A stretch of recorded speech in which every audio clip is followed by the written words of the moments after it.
Hemofilia adalah penyakit keturunan yang mengganggu proses pembekuan darah.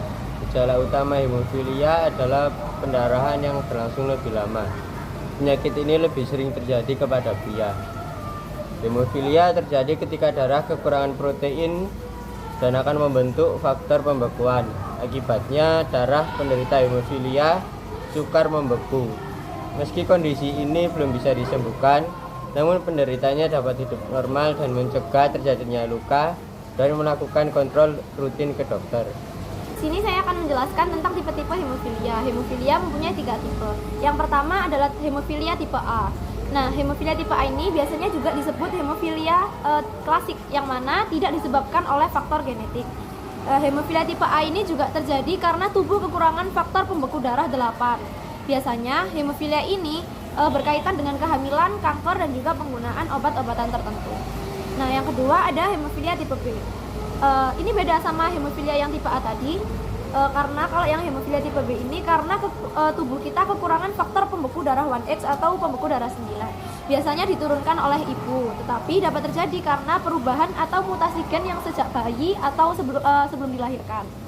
Nah, biasanya kalau hemofilia tipe B ini bayi perempuan yang memiliki risiko lebih tinggi dibandingkan bayi laki-laki. Yang ketiga adalah hemofilia tipe C. Hemofilia tipe C ini biasanya paling jarang terjadi ya di antara hemofilia yang lainnya.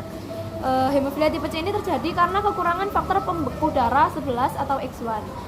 Biasanya penderita hemofilia tipe C ini sulit didiagnosis karena aliran darah yang sangat ringan sehingga sulit diketahui.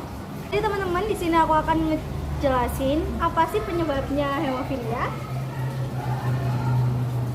Jadi, hemofilia itu terjadi akibat imutasi genetik yang menyebabkan darah kekurangan faktor pembekuan 8 dan 9. Kekurangan faktor tersebut menyebabkan darah sukar membeku sehingga perdarahan sulit terhenti. Mutasi genetik yang terjadi pada hemofilia mempengaruhi kromosom 10. Kelainan pada kromosom 10 kemudian diturunkan oleh ayah, ibu, atau kedua anak orang tua kepada anak.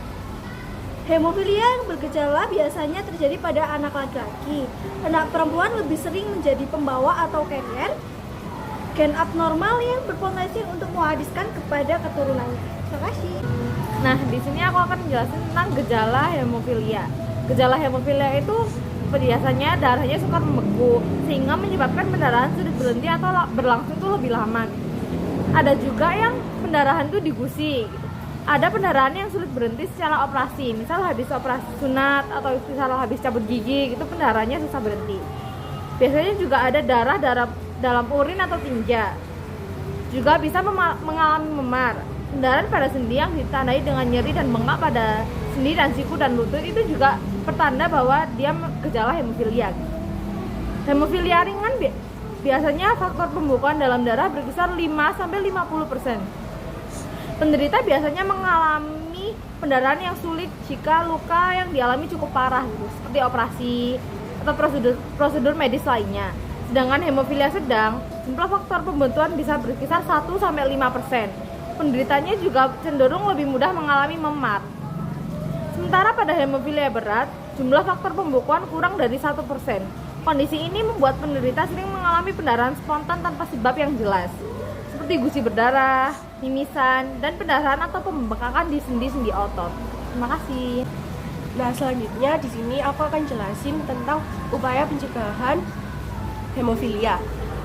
Ada beberapa upaya yang akan aku sebutkan untuk mencegah terjadinya hemofilia. Yang pertama yaitu menghindari kegiatan yang berisiko menyebabkan cedera.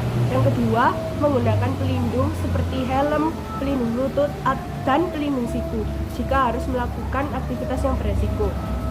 Ketiga, memeriksa diri ke dokter secara rutin untuk memantau kondisi hemofilia dan kadar faktor pembekuan yang dimiliki. Keempat, tidak meminum obat yang dapat mempengaruhi proses pembekuan darah, seperti aspirin tanpa resep dokter. Dan yang terakhir, menjaga kebersihan serta kesehatan gigi dan mulut, termasuk rutin melakukan pemeriksaan ke dokter gigi. Sekian, terima kasih.